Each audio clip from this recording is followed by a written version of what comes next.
নমস্কার বন্ধুরা, দেবযানী শখের রান্নাঘরে সবাইকে অভিনন্দন জানিয়ে আজকে আবার একটা নতুন রেসিপি নিয়ে চলে এসেছি। আজকে রেসিপি করে দেখাবো পাবদা মাছের সর্ষে বাটা। তো এখন চলে যাব রান্নাঘরে।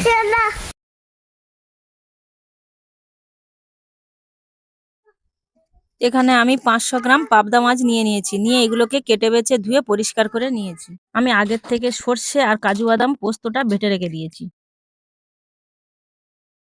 এবারে মাছের মধ্যে পরিমাণ মতো নুন আর হলুদ গুঁড়ো আর অল্প পরিমাণে সর্ষের তেল দিয়ে আমি মাছটাকে ভালো করে মেখে নেব।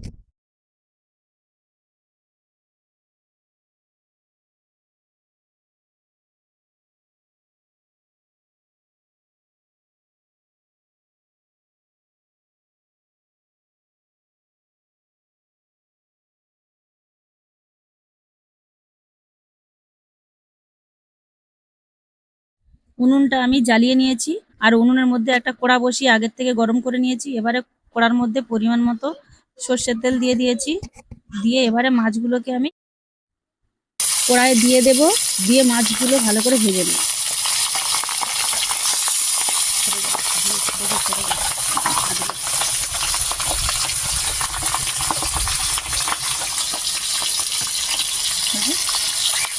এবারে মাছগুলো আমি উল্টে দেব, দিয়ে ভালো করে লাল লাল করে ভেজে নেব।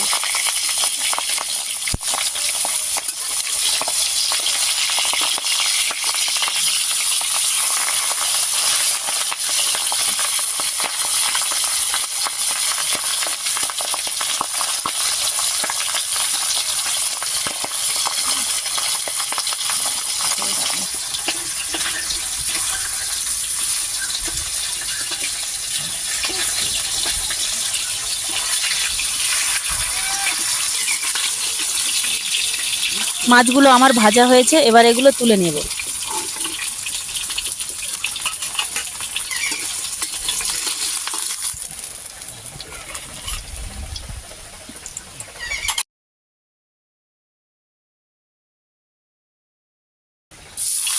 একই তেলে আমি আবারও বাকি মাছগুলো ভেজে নেব।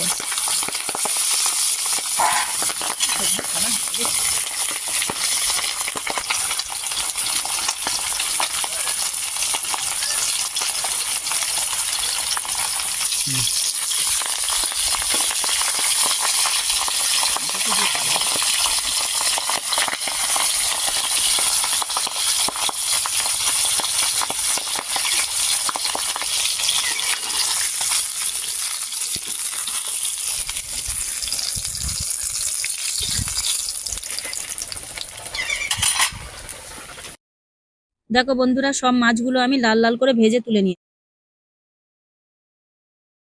বেঁচে যাওয়া তেলের মধ্যে আমি কাঁচা লঙ্কা আর কালো জিরে ফোড়ন দিয়ে দেব। এবারে এর মধ্যে আমি সর্ষে বাটা দিয়ে ভালো করে কষিয়ে নেব।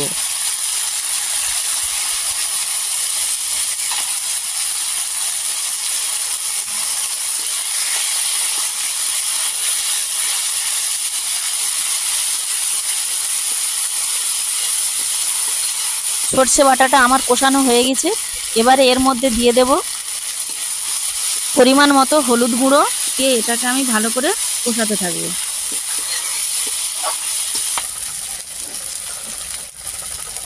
পরিমাণ মতো নুন দিয়ে দেব আর অল্প একটু লঙ্কার গুঁড়ো দেব, দিয়ে এটাকে আমি ভালো করে কষিয়ে নেব। আর মশলাটা যাতে পুড়ে না যায় তার জন্য অল্প পরিমাণে জল দিয়ে দেব।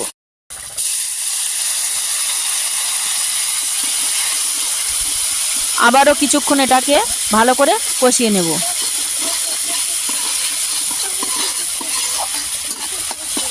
কষানো আমার হয়ে গেছে। এবারে এর মধ্যে পোস্ত আর কাজু বাদাম বেটে রেখেছিলাম, সেটা আমি এর মধ্যে দিয়ে দেব। দিয়ে আবারও আমি অল্প একটু নেড়ে চেড়ে এর মধ্যে পরিমাণ মতো জল দিয়ে দেব।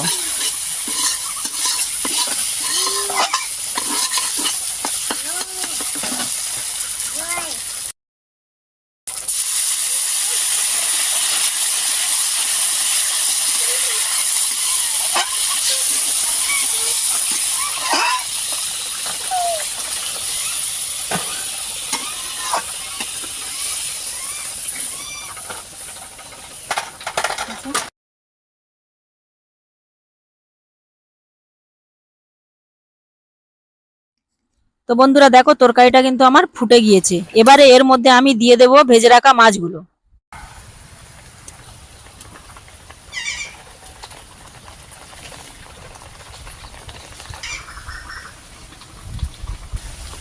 মাছগুলো দেওয়ার পরে আমি 10 থেকে 15 মিনিট তরকারিটাকে আবারও একটু ফুটিয়ে নেব।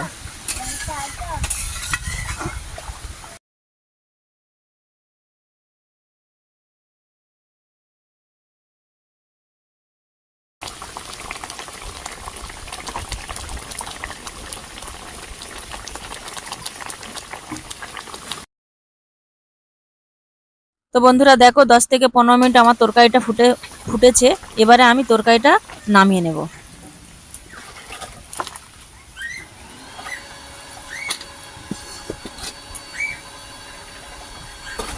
তো দেখো বন্ধুরা তরকারিটা আমি নামিয়ে নিয়েছি। নামিয়ে নেওয়ার পরে এর মধ্যে একটা কাঁচা লঙ্কা আমি ফাটিয়ে দিয়ে দেবো, আর দিয়ে দেবো ওপর থেকে অল্প পরিমাণে সর্ষের তেল। এবারে আমি একটা থালা দিয়ে গরম তরকারিটাকে কিছুক্ষণের জন্য ঢেকে রাখবো। তো বন্ধুরা দেখো থালা দিয়ে ঢেকে দিয়েছিলাম, এবারে ঢাকনাটা খুলে নিয়েছি আর তরকারিটা তোমাদেরকে দেখাচ্ছি কিরকম হয়েছে। বন্ধুরা রেসিপিটি যদি ভালো লেগে থাকে তাহলে লাইক, কমেন্ট এবং শেয়ার করে আমার পাশে থাকবে। ধন্যবাদ।